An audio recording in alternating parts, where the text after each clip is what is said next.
Perkenalkan, nama saya Jan Chelsea Burpari, NIM 21007016, Prodi Teknik Industri.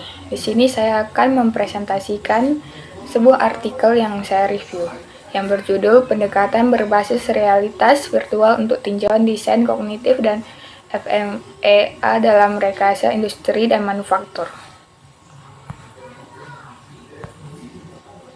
Pendahuluannya, berdasarkan kasus penggunaan dan studi kelayakan yang dilakukan dan dievaluasi dalam berbagai penelitian dan proyek kerjasama dengan industri, keadaan teknologi FR saat ini dan penerapannya dalam teknik industri dan manufaktur akan diuraikan, terutama penggunaan teknologi FR untuk mengaktifkan tinjauan desain kognitif dan FLA dan analisis selama desain produk khusus pelanggan baru akan disajikan.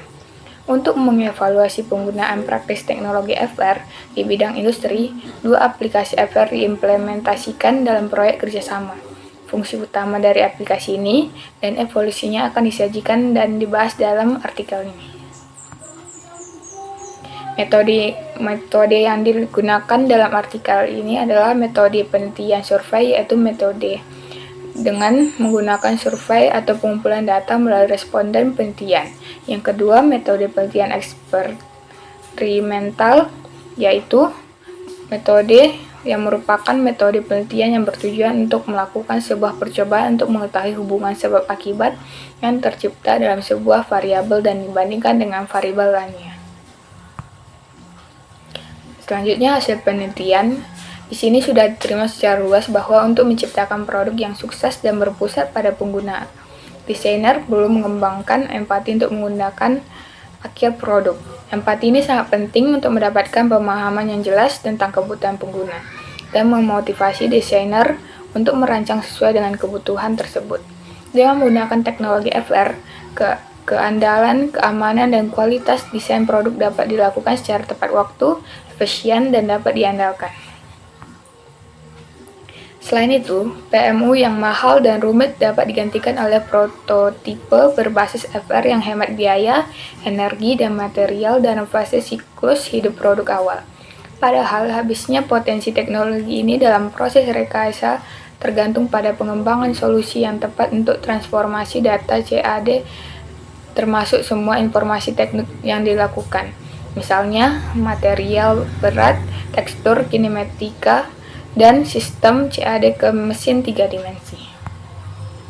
Kesimpulannya, yang dilakukan telah menunjukkan potensi teknologi FR sebagai pendekatan untuk memungkinkan pencapaian kognitif dan dari tugas-tugas rekayasa berbeda dan untuk meningkatkan proses siklus hidup produk. Realitas virtual memiliki potensi untuk menyediakan cara baru dan efisien untuk membantu desainer mengembangkan empati. Penelitian terbaru menunjukkan bahwa realitas virtual dapat menjadi alat yang ampuh untuk menciptakan empati dan bahkan mengubah perilaku sikap. Modifikasi data CAD terintegrasi dalam adegan FR dan pengumpanan ulang ke sistem CAD asli juga harus diaktifkan. Saat ini masih ada celah besar dalam integrasi data ini ketika lebih dari sekedar geometri bisa harus ditransfer, terutama di luar eco-server perangkat lunak dan penyediaan sistem CAD tanpa peningkatan ini. Teknologi FR berbasis HMD tidak akan melihat terobosan nyata dalam aplikasi industri. Sekian presentasi dari saya ucapkan terima kasih.